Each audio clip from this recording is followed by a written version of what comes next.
శాంతి. ETV life ఆధ్యాత్మిక channel ప్రేక్షకులకు స్వాగతం.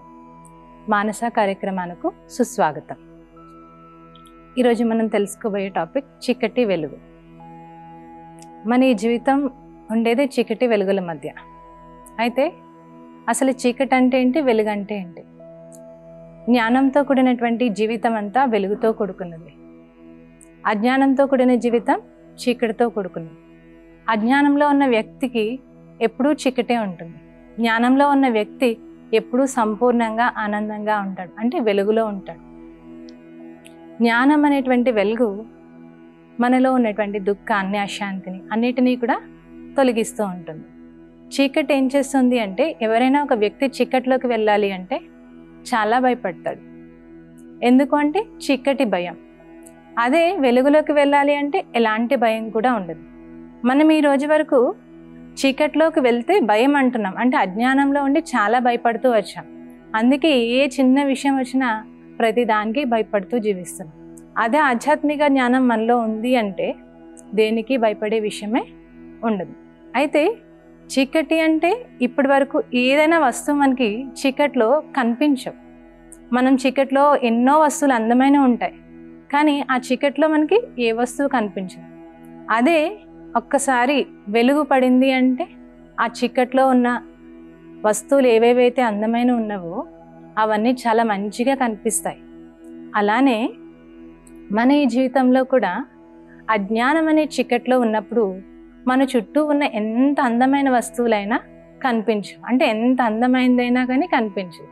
ఎప్పుడైతే జ్ఞానం అనే వెలుగులోకి వస్తామో అప్పుడు ఏమవుతుందంటే మన చుట్టూ ఉన్న మంచి వ్యక్తులందరూ మనకు తెలుస్తారు. మనకు ఎవరెవరు మంచి చేస్తున్నారో తెలుస్తుంది. అప్పటి వరకు మనం అజ్ఞానం అనే చీకట్లో ఉన్నప్పుడు ఎలా ఉంటుంది అంటే, ఎంత మంచి వాళ్ళు మన మధ్య ఉన్నా కానీ వాళ్ళు మంచి వాళ్ళు అని మనం గుర్తించలేము. అందుకనే జ్ఞానం ఏంటి అంటే మనలో మంచిని తెలుస్తుంది, అందరిలో మంచి కూడా మనకి తెలిసేలాగా చేస్తుంది అనమాట. ఎప్పుడైతే మనలో జ్ఞానం ఉంటుందో అప్పుడు ఏమవుతుంది అంటే ప్రతి ఒక్కరిలో మంచిని మనం వేరుకోగలుగుతాం. అప్పుడు మన జీవితం కూడా చాలా సుఖమయంగా, శాంతిమయంగా మారుతుంది అనమాట. ఎప్పుడైతే మనం అందరిలో మంచి చూస్తూ ఉంటామో మన జీవితంలో ఇంకా వెలుగు పెరుగుతూ ఉంటుంది. అందుకని మన జీవితాన్ని ఏం చేయాలంటే వెలుతురుతో నింపుకుంటూ వెళ్ళాలన్నమాట. అలానే చీకట్లోకి వెళ్ళినప్పుడు మనకి ఎన్నో అద్భుతమైన రంగులు ఉంటాయి, కానీ ఏ రంగు మనకు తెలియదు. అదే వెలుగులోకి వస్తే అన్ని రంగులు కనిపిస్తాయి. అలా మన ఈ జీవితంలో కూడా ఏమవుతుంది అంటే చీకట్లో ఉన్నప్పుడు మనలో ఉన్నటువంటి, అంటే అజ్ఞానం అనే అంధకారం యొక్క చీకట్లో ఉన్నప్పుడు మనలో ఉన్న గుణాలు మనకి తెలియదు.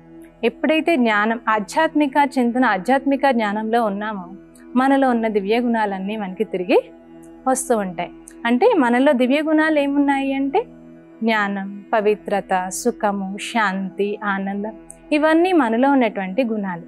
కానీ ఎప్పుడైతే చీకట్లో ఉంటామో ఈ గుణాల యొక్క గొప్పతనం కూడా మనకి తెలియదు. దానికోసం ఒక చిన్న ఉదాహరణ, అంటే ప్రేమ యొక్క గుణం మీద తెలుసుకుందాం. ఎప్పుడైతే అజ్ఞానంలో ఉంటామో మన చుట్టూ ప్రేమ ఇచ్చే వాళ్ళు ఉన్నా కానీ మనకి వారు ప్రేమ ఇస్తారనే విషయం తెలియదు. వాళ్ళ దగ్గర నుండి ప్రేమ పొందాలి అని కూడా తెలియదు. ఎప్పుడైతే జ్ఞానం అనే వెలుతురు వస్తుందో అప్పుడు మనకి ఏం తెలుస్తుందంటే వాళ్ళు మన ప్రేమ కోసమే చెప్పారు, దీనికోసమే అని అనిపిస్తుంది అనమాట.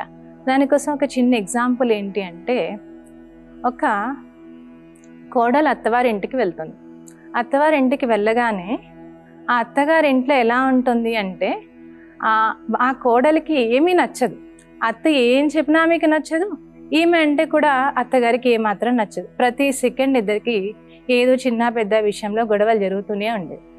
అయితే ఆ కోడలికి ఏమనిపిస్తుంది అంటే, మా అత్తను ఎలాగైనా చంపేయాలి, అప్పుడే నా జీవితం సుఖమయమవుతుంది అని అనుకుంటాను. అప్పుడు ఒకరోజు వాళ్ళ అత్తగారితో చెప్పి స్వయం తన ఇంటికి వెళ్ళిపోతుంది. ఇంటికి వెళ్ళగానే వాళ్ళ నాన్నతో చెప్తుందనమాట. ఏమని అంటే, నాన్న, మా అత్తగారిని ఎలా అయినా చంపేయాలి, నువ్వు దానికి ఏమైనా ఐడియా చెప్పు అని అడుగుతుంది. వెంటనే వాళ్ళ నాన్న చెప్తాడు, నువ్వు అన్నదే చేద్దామమ్మా, అత్తగారిని చంపేద్దాం. అయితే మీ అత్తగారిని చంపేయాలి అంటే నువ్వు నా కోసం చిన్న పని చేయాలి అంట. ఏంటి అంటే, మీ అత్తగారు చనిపోవడానికి నేను టాబ్లెట్స్ తెచ్చాను, ఈ టాబ్లెట్స్ మీ అత్తగారికి ఇవ్వాలి. కానీ ఎలా ఇవ్వాలి అంటే, ఈ నెల రోజులు మీ అత్తగారిని చాలా ప్రేమగా చూడాలి. చాలా ప్రేమగా ఆమెతో మాట్లాడాలి. ఎంత ప్రేమగా మాట్లాడాలంటే నువ్వు చంపావని ఎవరికీ తెలియకూడదు. అందుకని నువ్వు ప్రేమగా మాట్లాడుతూ ప్రేమగా చెప్తూ ఉండు. ఆ ప్రేమగా టాబ్లెట్లు రోజు ఇస్తూ ఉండు. అప్పుడు మీ అత్తగారు నెల రోజుల్లో చనిపోతుంది అని తండ్రి చెప్తారు. ఆమె చాలా సంతోషించి ఆ టాబ్లెట్లు తీసుకుని వెళ్ళి వాళ్ళ అత్తగారిని చాలా ప్రేమగా చూడడం మొదలుపెడుతుంది. ఆ టాబ్లెట్లు ఇస్తూ ఉంటుంది, ప్రేమగా చూడడం మొదలుపెడుతుంది.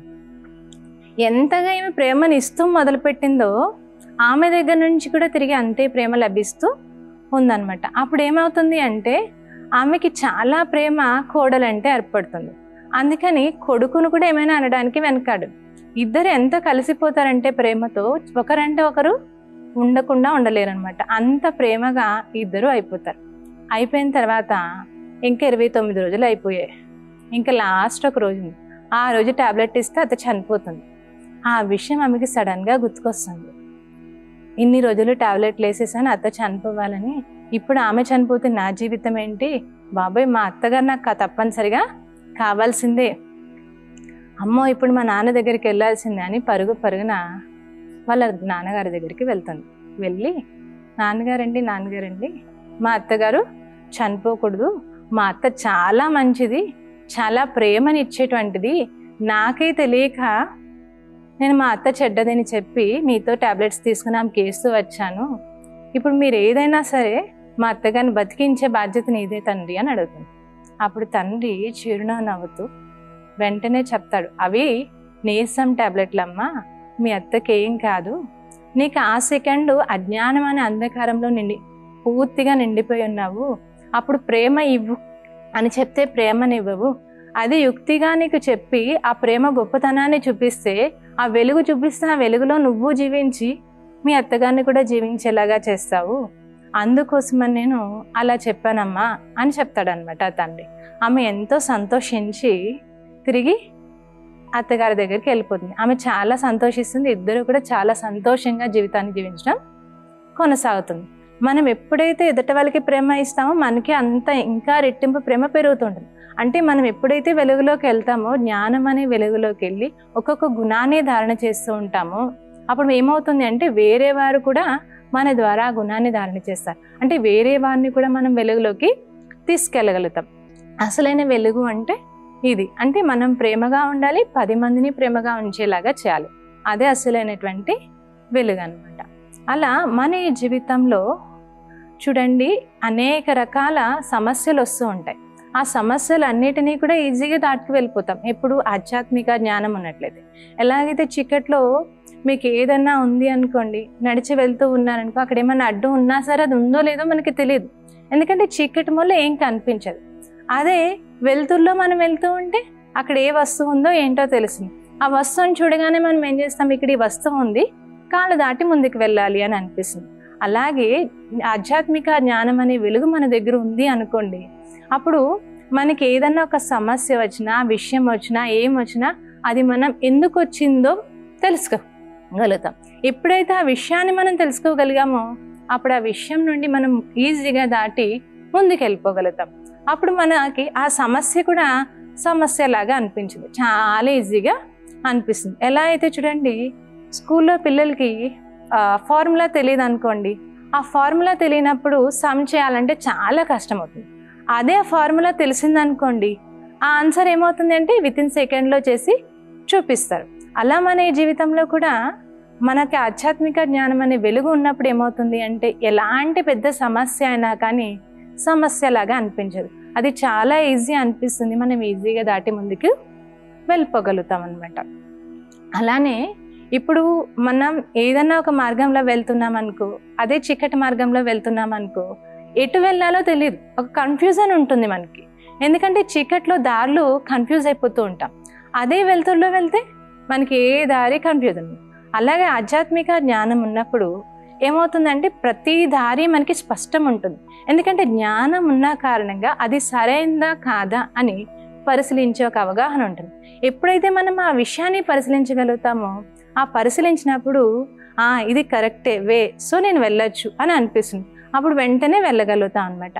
అంటే స్పష్టత మనకి కనిపిస్తుంది. అందుకే ఆధ్యాత్మిక జ్ఞానం అనేది మన జీవితానికి చాలా ముఖ్యం అనమాట. అంటే వెలుతురులో వెళ్ళినప్పుడు ఆ దారి ఎంత స్పష్టం ఉంటుందో, ఆధ్యాత్మిక జ్ఞానం, ఆధ్యాత్మిక చింతనలో ఉన్నప్పుడు కూడా ప్రతిదీ మనకి స్పష్టత అనేది ఉంటుందన్నమాట. చూడండి, ఏదన్నా చీకటిలో ఉన్నప్పుడు ఏమవుతాయి అంటే, ఒక రూమ్ ఉందనుకోండి, ఆ రూమ్లో చీకటి ఉంది అనుకోండి, మొత్తం పురుగులు, చెత్త చెదారం, గబ్బిలాలు అవి ఇవి అన్నీ వచ్చి చేరిపోతాయి. అన్నిటికీ ఒక స్థానంగా మారిపోతుంది. అలాగే అజ్ఞానం అనే చీకట్లో మనం ఉన్నప్పుడు కూడా మన దగ్గరికి కూడా వ్యర్థ విషయాలు, అశుద్ధమైన విషయాలు, చెడు అలవాటులు, ఇలా రకరకాలన్నీ వచ్చి మన దగ్గరికి చేరిపోతాయి అన్నమాట. ఎప్పుడైతే చూడండి మనం లైట్ ఆన్ చేస్తాం, లైట్ ఆన్ చేయగానే ఏమవుతుంది, ఫటాఫట్ మొత్తం అన్నీ ఎగిరిపోతాయి అన్నమాట. గబ్బులం కావచ్చు, చెడు వస్తువులు కావచ్చు, ఏమైనా కానీ ఒక్క సెకండ్ కూడా ఉండవు, అన్నీ ఎగిరిపోతాయి. అలానే ఎప్పుడైతే జ్ఞానం అనే వెలుగునిస్తామో, అంటే ఆధ్యాత్మిక జ్ఞాన విషయాలు వినడం మొదలుపెట్టి దాన్ని మన జీవితంలో ఆచరించడం మొదలు పెడుతూ ఉంటామో, అప్పుడు ఏమవుతుంది అంటే మనలో ఉన్నటువంటి వ్యర్థ విషయాలు ఆటోమేటిక్గానే వెళ్ళిపోతూ ఉంటాయి. ఎందుకంటే జ్ఞానం ఉన్న చోట అజ్ఞానం అనేది ఉండటానికి ఛాన్సే లేదు. వెలుతురున్న చోట చీకటి అనేది ఎట్టి పరిస్థితిలోని ఉండదు. అందుకని ఏమవుతుంది అంటే, ఎప్పుడైతే జ్ఞాన చింతన చేస్తూ ఉంటామో, ఇందులో మన బుద్ధి బిజీ అయిపోయిన కారణంగా మన దగ్గరికి వ్యర్థం వచ్చే అవకాశమే లేదు.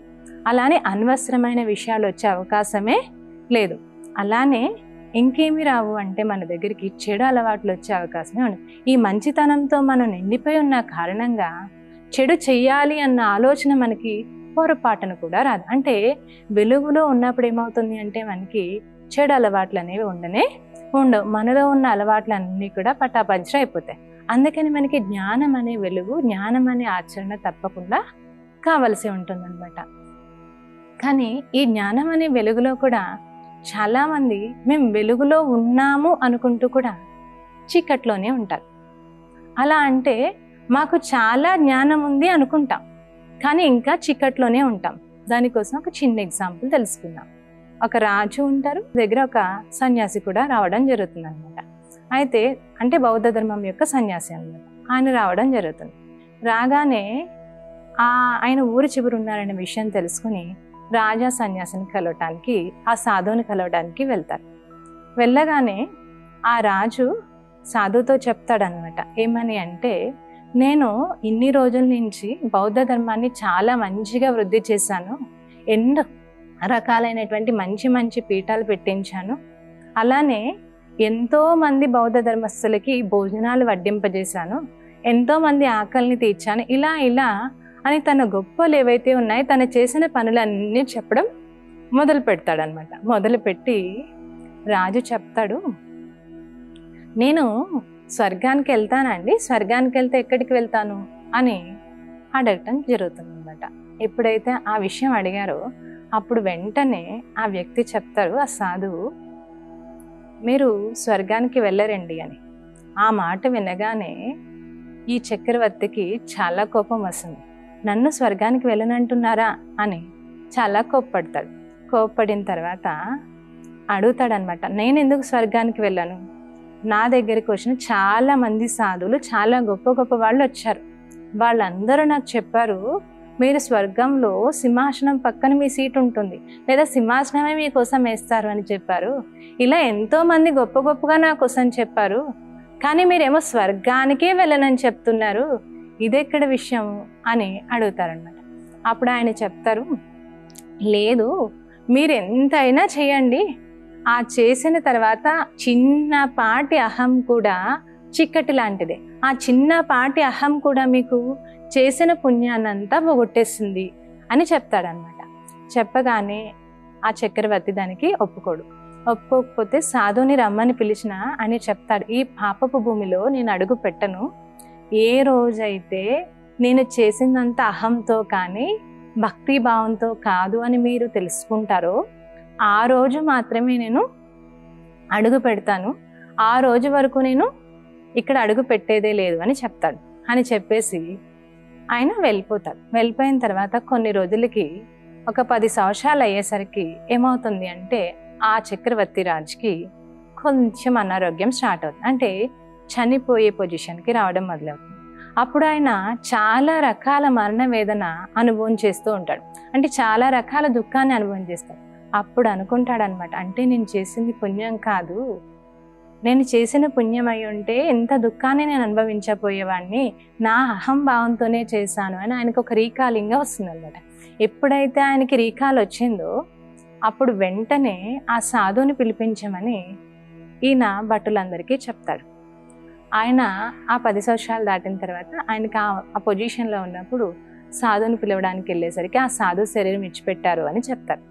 ఎప్పుడైతే ఆ విషయం తెలిసిందో తిరిగి వచ్చి భటులు ఆయన చనిపోయారు అని చెప్తారు. చెప్పగానే ఆయన చాలా కృంగిపోయి, నేను ఎంతో సమయాన్ని, అంటే 10 సంవత్సరాల సమయాన్ని అజ్ఞానంలో గడిపేశానే, నేను ఈ నెక్స్ట్ జన్మ ఏదైనా ఉంటే పూర్తి జ్ఞానవంతమైన జన్మ తీసుకొని పూర్తి జ్ఞానవంతంగా నడవాలి. నా దగ్గర ఏమున్నా లేకపోయినా పర్వాలేదు, జ్ఞానంతో నడిస్తే అదే అసలైనటువంటి వెలుగు, అసలైన జీవితం అదే. అజ్ఞానంతో ఉండి నా దగ్గర ఎంత ధనం ఉన్నా వృధానే అని ఆ రాజు అనుకోవడం మొదలు పెడతాడనమాట. అనుకుని అలా ఒక సెకండ్ శరీరం విడిచిపెడతాడు. ఆ జ్ఞానం బోధన అయిన కారణంగా అతని జన్మ కూడా ఆయన కూడా స్వర్గానికి వెళ్ళినట్లుగా చూపించడం జరుగుతుందన్నమాట. అంటే ఎప్పుడైతే జ్ఞానం అనే వెలుగు వస్తుందో అప్పుడు మన జీవితం కూడా ఏమవుతుందంటే సుఖమయంగా మారుతుందన్నమాట. ఆయనైతే ముందే జ్ఞానిగా ఉన్న కారణంగా అతని జీవితం ఇంకా ఎప్పటికీ సుఖంగానే ఉంది, ఏమున్నా లేకపోయినా సాధువు. అలా ఎప్పుడైతే జ్ఞానంతో నిండుగా ఉంటామో మన దగ్గర ఏ వస్తువు ఉండని, ఏమి లేకపోయినా సంతోషంగా జీవించగలుగుతాం. అజ్ఞానంలో ఉన్నప్పుడు మన చుట్టూ ఎన్ని వస్తువులున్నా ఏమున్నా కానీ మన జీవితం సంతోషంగా జీవించలేమన్నమాట.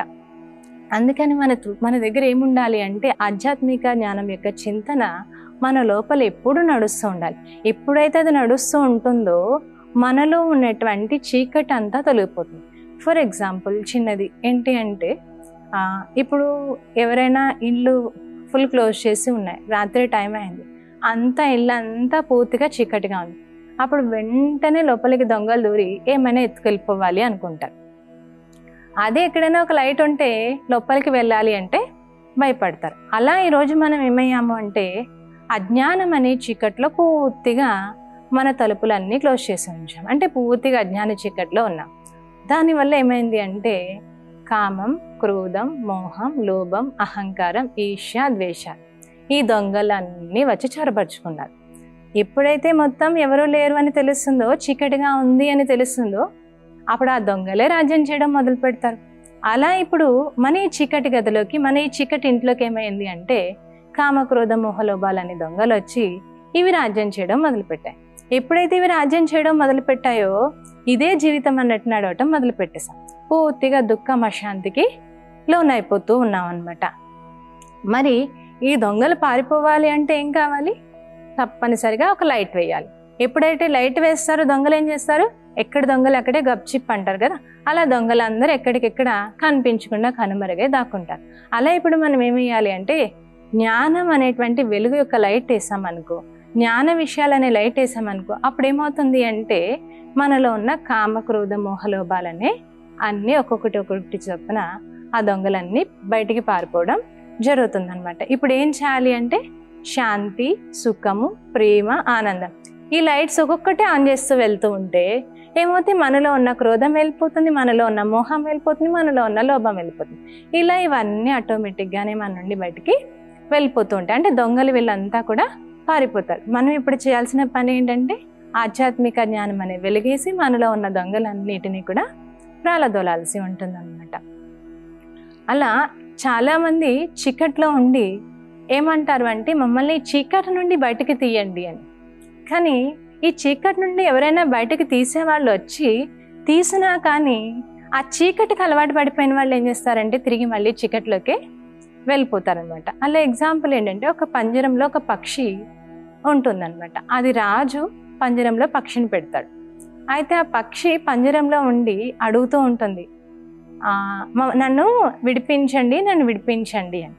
ఆ విషయం విన్న సాధువు ఒక రోజు నైట్ ఏం చేస్తాడు అంటే పంజరం తలుపులు తీసి దాన్ని స్వేచ్ఛగా ఎగరడానికి బయటకు వదిలేస్తాడు. ఆ పక్షి ఏం చేస్తుందంటే స్వేచ్ఛగా ఎగిరిపోతుంది.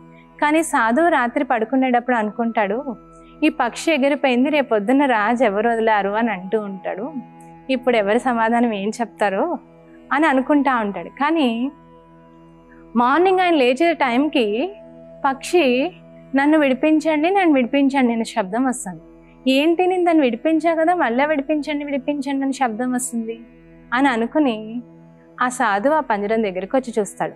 అప్పుడు ఆ పక్షి మళ్ళీ ఎక్కడికి వస్తుంది అంటే పంజరం లోపలే ఉంటుంది అనమాట. అంటే ఆ పక్షిని విడిపించారు, కానీ ఆ పంజరమే అలవాటు అయిపోయింది కదా, అంటే బయటికి వెళ్ళి ఏం చేయాలి ఏం అర్థం కాదు. సో అందుకని మళ్ళీ వచ్చి ఏం చేసిందంటే పంజరంలోనే కూర్చుంది. అలా కొద్దిమందికి ఏంటి అంటే వ్యర్థ విషయాలు, వ్యర్థం, చెడు బాగా అలవాటు అయిపోతుంది. అలవాటు అయిపోయిన వాళ్ళకి దీని నుండి ముక్తి అవ్వాలి అని కోరుకుంటారు. దీని నుండి ముక్తి అవ్వడానికి ఎవరైనా వచ్చి విడిపించినా కానీ ఏమవుతుంది అంటే మళ్ళీ వెళ్ళి చీకట్లోనే పడిపోతూ ఉంటారు. కానీ దీని నుండి పూర్తిగా ముక్తి అవ్వాలి అంటే తప్పకుండా ఏం కావాలి అంటే వాళ్ళకి దృఢమైన సంకల్పం, ఎవ్రీ సెకండ్ వాళ్ళకి సత్సాంగత్యం కావాలి. ఎప్పుడైతే జ్ఞానం అనే సత్సాంగత్యం ఎవ్రీ సెకండ్ ఉంటుందో అది చీకటి కాదు, అసలైన వెలుగు ఇలా ఉంటుంది అని స్పష్టత తెలుస్తూ ఉంటుందో అప్పుడు ఆటోమేటిక్గానే ఆ చీకటి నుంచి వెలుగులోకి వచ్చి వెలుగులో ఉన్నటువంటి జీవితాన్ని జీవిస్తూ వారి జీవితాన్ని సుఖమయంగా మార్చుకోగలుగుతారనమాట. అందుకని మన ఈ జీవితం ఎప్పుడు సుఖమయంగా వెళ్ళాలి అంటే ఆధ్యాత్మిక జ్ఞాన చింతన చేస్తూ ఉండాలన్నమాట. ఇప్పుడు ఫర్ ఎగ్జాంపుల్ 2 నిమిషాలు మనల్ని కళ్ళు మూసుకుని నడవమన్నారనుకోండి, మొత్తం చీకటితో నిండిపోయి ఉంటుంది. 1-2 అడుగులు వేయాలన్నా కానీ చాలా కష్టం అనిపిస్తుంది అనమాట. అంటే చీకట్లో నడవటం ఎంతో కష్టం. అంటే కళ్ళు మూసుకుని నడవడం అంటే చీకట్లో నడవటంతో సమానం, ఎంతో కష్టం అనిపిస్తుంది. అదే కళ్ళు తెరిచి మనం పరుగులు కూడా పెడతాం. అలా ఎప్పుడైతే అజ్ఞానం అనే చీకట్లో ఉంటామో మనం ముందుకు వెళ్ళడం చాలా కష్టమవుతుంది. అదే జ్ఞానం అనే వెలుతురులో ఉన్నప్పుడు ఎంత హై స్పీడ్లో అంటే ఎంత ఉన్నత స్థానానికన్నా ఈజీగా వెళ్ళగలుగుతాం. ఎంత ఉన్నత స్థానానికి వెళ్ళినా కానీ జ్ఞాని గల వ్యక్తి ఎలా ఉంటారు అంటే ఆధ్యాత్మిక జ్ఞానంతో ఉన్న వ్యక్తి చాలా సద్గుణాలతో, చాలా నమ్రతతో, చాలా ప్రేమతో ప్రతి విషయంలోని చాలా ఉన్నతంగా ఉంటారనమాట. వాళ్ళని చూసి 10 మంది నేర్చుకునేలాగా ఉంటారనమాట. అది జ్ఞాని యొక్క లక్షణం అనమాట. అజ్ఞాని ఎప్పుడు ఎలా ఉంటారు అంటే చీకట్లో ఉన్న కారణంగా అవగుణాలతో నిండి ఉంటారనమాట. అదే జ్ఞాని దివ్య గుణాలతో నిండి ఉన్న కారణంగా ప్రతి ఒక్కరికి ఆదర్శనీయంగా మారుతారనమాట. ఎప్పుడైతే మన జీవితం చీకట్లో ఉంటుందో దుఃఖం, అశాంతికి లోనవుతుంది. అదే జీవితం పరమాత్మతో ఉన్నట్లయితే సుఖమయం, ఆనందమయంగా అవుతుంది. అందుకే మనం శివరాత్రి అంటాం. అంటే మిగతా ఎవరిది రాత్రి చెప్పాం, శివుడికి మాత్రమే రాత్రి చెప్తాం. ఎందుకని చెప్తాము అంటే ఈరోజు ప్రపంచం అంతా కూడా అజ్ఞానం అనే అంధకారం యొక్క చీకట్లో ఉంది.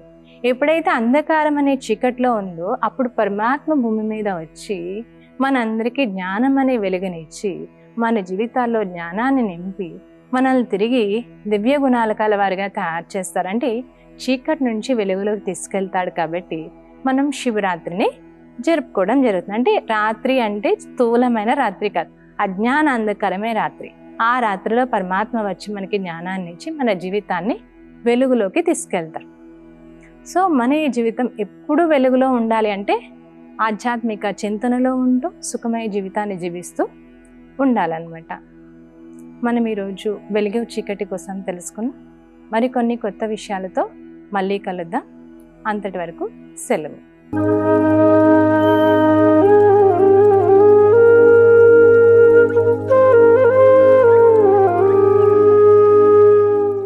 ఈ కార్యక్రమాన్ని తిరిగి చూడాలనుకుంటే www.youtube.com/@ETV Life Spiritual లో చూడవచ్చు.